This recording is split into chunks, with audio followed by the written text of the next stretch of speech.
السلام علیکم میرے عزیزو اقارب، میرے عزیزو، میں ہوں افتخار رفیع، پیارے پاکستان کے سٹی آف لو لاہور سے۔ دوستو، آج 4 دن کی غیر حاضری کے بعد پھر سے حاضر ہوں۔ دوستو،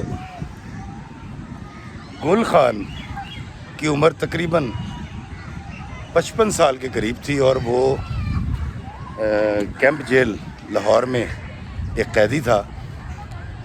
اور اس کو عمر قید کی سزا ہوئی تھی، اور عمر قید کی سزا کاٹتے اس کو 13 سال ہو چکے تھے۔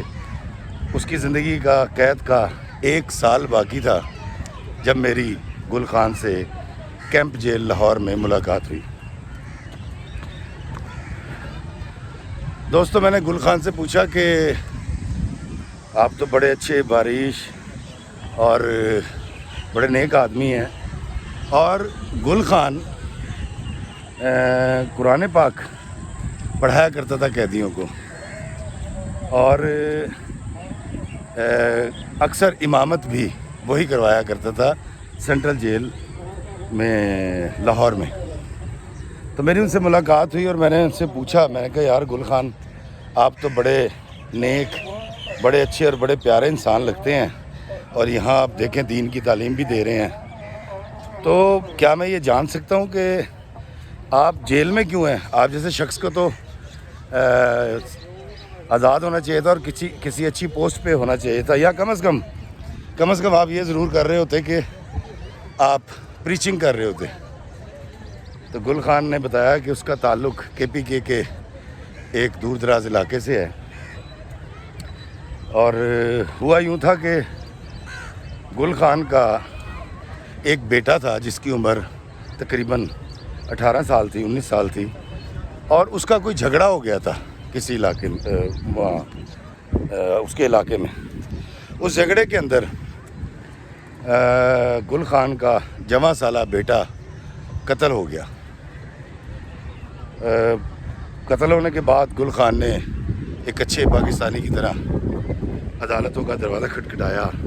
کیس لڑا، اور تقریباً وہ قاتل پکڑا گیا، اور تقریباً کوئی 2.5 یا 3 سال کے بعد گل خان کا یہ کہنا تھا کہ قاتل کو رہا کر دیا گیا۔ جب قاتل رہا ہوا تو وہ وہاں سے پہلے چھپا رہا۔ مہنگائی پہ کیوں نہیں بولتے روزانہ؟ آپ کا آتا ہے مہنگائی پہ بولیں، جو مہنگائی کی ہوئی ہے ہم لوگوں کے لیے۔ مہنگائی دیکھیں کتنی مہنگائی ہے، ہم لوگ سفید فوج کدھر جائیں؟ بتائیں ہمیں کدھر جائیں؟ دوائیاں آپ لوگوں نے مہنگی کر دی، ہر چیز مہنگائی کر دی ہے، کدھر جائیں ہم لوگ؟ بتائیں، پینشن کا پڑھائی نہیں ہے، آپ کو بولنا پڑے گا۔ جی دوستو، یہ میرے پاکستانی اور یہ خواتین جو اظہار کر رہی تھی اس بات کا کہ مہنگائی بہت زیادہ ہے، اور ان کا یہ کہنا تھا کہ مجھے مہنگائی پر بات کرنی چاہیے، اور میں یقیناً جو لوگ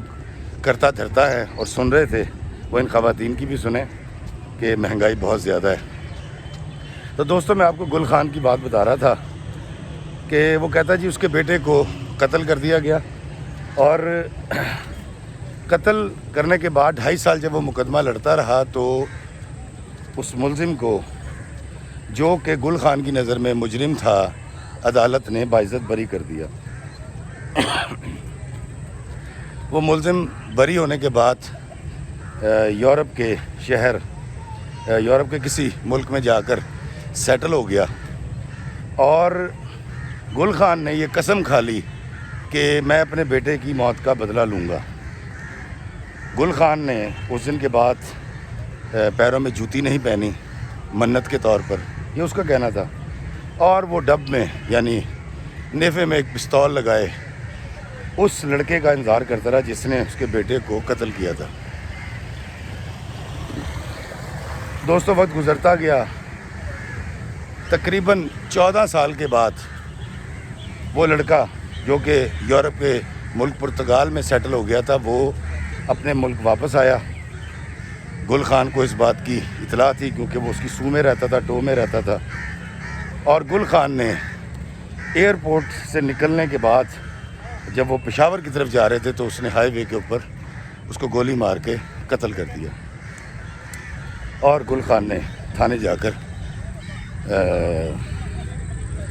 گرفتاری دے دی، اور اب گل خان کو سزا کاٹتے 13 سال ہو چکے تھے، عمر قید ہوئی تھی اس کو، اور اب 1 سال کے بعد وہ رہا ہو جائے گا۔ گل خان جب قید تھا، پیچھے اس کی ایک بیٹی کو طلاق ہو گئی، اس کی بیوی مر گئی، اور اس کا ایک بیٹا جو تھا وہ اکلوتا جو رہ گیا تھا،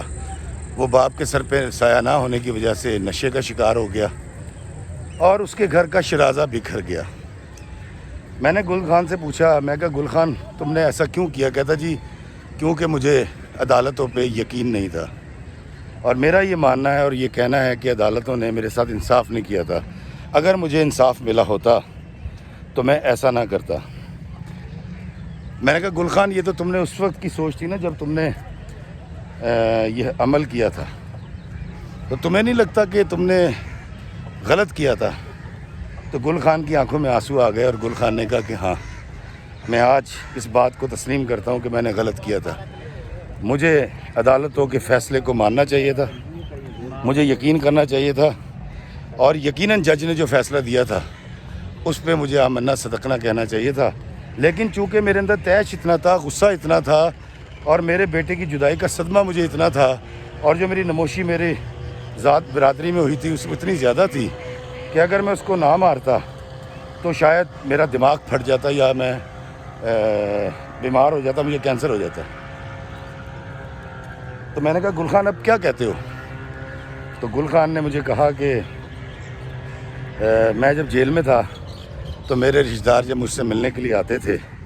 تو انہوں نے بھی مجھے قائل کیا، اور جس طرح سے میرے گھر کا شرازہ بکھرا اس سے بھی مجھے اندازہ ہوا، لیکن مجھے میرے ایک بڑے قریبی دوست نے بتایا کہ میرے بیٹے کے قتل کی وجہ یہ تھی کہ میرے بیٹے نے ان کے خاندان کی کوئی لڑکی تھی، اور اس کے ساتھ اس کا کوئی سلسلہ تھا، عاشقی ہوگی، ملا کرتا تھا۔ تو جس دن یہ قتل ہوا اس دن بھی وہ اس لڑکی کو ملنے کے لیے گیا ہوا تھا، اور کسی ان سے، کیونکہ وہ مطلب بڑے جذباتی سے لوگ تھے جن کی وہ بیٹی تھی، اور ان سے برداشت نہیں ہوا، اور انہوں نے گل خان کے بیٹے کو مار دیا۔ وہ کہتا ہے کہ مجھے یہ حقائق بعد میں پتہ لگے، تمام عمر جب تک میں اس کا انتظار کرتا رہا کبھی کسی نے آ کے مجھے یہ نہیں بتایا کہ معاملہ یہ تھا۔ اور دوسری بات یہ ہے کہ اس قتل کیس میں جو لڑکے بری ہوئے تھے اس کی ایک وجہ یہ بھی تھی کہ گل خان کے مطابق کہ اس نے تقریباً 4-5 لوگوں کو نامینیٹ کیا تھا قتل میں، کوئی ایک قاتل نامینیٹ نہیں تھا۔ تو جو بھی تھا، لیکن عدالت نے جو فیصلہ دیا وہ فیصلہ اس کو، وہ کہتا ہے کہ اس کو مجھے ماننا چاہیے تھا، مجھے اپنی عدالتوں پہ یقین کرنا چاہیے تھا۔ دوستو، گل خان رو رہا تھا، اس کی آنکھوں میں آنسو تھے، اور وہ کہہ رہا تھا کہ میرا پیچھے سے جب سے میں جیل میں ہوں میرا گھر بھی اجڑ گیا، میری بیوی مر گئی، میری ایک بیٹی کو طلاق ہو گئی، میرا بیٹا جو ہے وہ نشوں میں پڑ گیا، اور میں یہاں دور اب 1 سال اور انتظار کروں گا، اور اس کے بعد جب میں واپس لوٹ کے کے پی کے جاؤں گا تو میں نہیں جانتا کہ کیا ہوگا، کیسے جی پاؤں گا۔ لیکن کہتا ہے ایک بات بتاؤں کہ جب میں نے اس لڑکے کو قتل کیا تھا، گولی ماری تھی، تو مجھے میرے دوستوں نے، رشتہ داروں نے بڑا اپریشیٹ کیا تھا، کہا تھا ویری گڈ گل خان، تو نے کمال کر دیا، اپنے بیٹے کا بدلہ لے لیا۔ گل خان روتا رہا، ملاقات کا وقت ختم ہو گیا تھا، میں کسی سے ملنے گیا تھا، میں جیل سے نکل آیا اور سوچ رہا تھا کہ گل خان نے اگر عدالت پر یقین کیا ہوتا، اس نے شک نہ کیا ہوتا، اور فیصلے کو منوان مان لیا ہوتا، یا کم از کم 13-14 سال جب تک وہ اس قاتل کے لوٹنے کا انتظار کرتا رہا، اس میں اس کے دل میں نرمی اور گداز پیدا ہو گیا ہوتا، اس نے آ کے 2 جہاں سرکار مدینہ کی طرح ان کی سنت پہ عمل کر لیا ہوتا، اور اپنے چچا کے جس طرح سرکار دو عالم صلی اللہ علیہ وسلم نے اپنے چچا کے قاتلوں کو معاف فرما دیا تھا، گل خان نے بھی اگر معاف فرما دیا ہوتا تو گل خان قید میں نہ ہوتا، اس کے گھر کا شرازہ نہ بکھرتا، اس کا پاکستان کے اداروں پہ سے اعتماد نہ اٹھتا۔ دوستو، شک ایک ایسی چیز ہے جو رشتوں کی بنیاد کو کھوکھلا کر دیتا ہے، اور یہ شک اگر آپ رشتوں پہ کریں تو رشتے ختم، بھائی پہ کرے تو بھائی بندی ختم، بیوی پہ کرے تو شادی ختم، باس پہ کرے تو نوکری ختم، اور اگر اداروں پہ کریں تو آپ کی شہریت کسی کام کی نہیں رہتی۔ ہمیں یہ ماننا پڑے گا کہ ہماری عدالتیں، ہمارے ادارے، ہمیں ان پر بھروسہ کرنا پڑے گا، اور یہ ماننا پڑے گا کہ یہ جو کر رہے ہیں ہمارے مفاد میں، پاکستان کے مفاد میں کر رہے ہیں اور ٹھیک کر رہے ہیں، ورنہ ہم بھی گل خان کی طرح گن اٹھائیں گے اور انصاف طلب کرنے کے لیے خود نکل جائیں گے۔ دوستو، شک بہت بری چیز ہے، اور اللہ پاک فرماتے ہیں قرآن پاک میں، جو چیز تمہیں شبے میں ڈال دے، شک میں ڈال دے، اس کو چھوڑ دو۔ تو دوستو، میری طبیعت میں میرا جو غصہ ہے وہ اس وجہ سے بھی ہے کہ میں نے ایک تو لٹریچر سے دور ہو گیا، میں نے بہت اچھی کتابوں کا مطالعہ بند کر دیا۔ دوسری بات، میں نے آج تک جتنی پاکستانی اور انڈین فلمیں دیکھی اس میں ہمیشہ میں نے یہ دیکھا کہ ولن کو آخر میں ہمیشہ ہیرو آتا تھا اور گولی مار دیتا تھا، یا بم سے اڑا دیتا تھا، یا پہاڑ سے پھینک دیتا تھا، اس کی جان لے لیا کرتا تھا، اور وہ ولن اسی سوچ کے ساتھ مرتا تھا کہ میں حق پر تھا،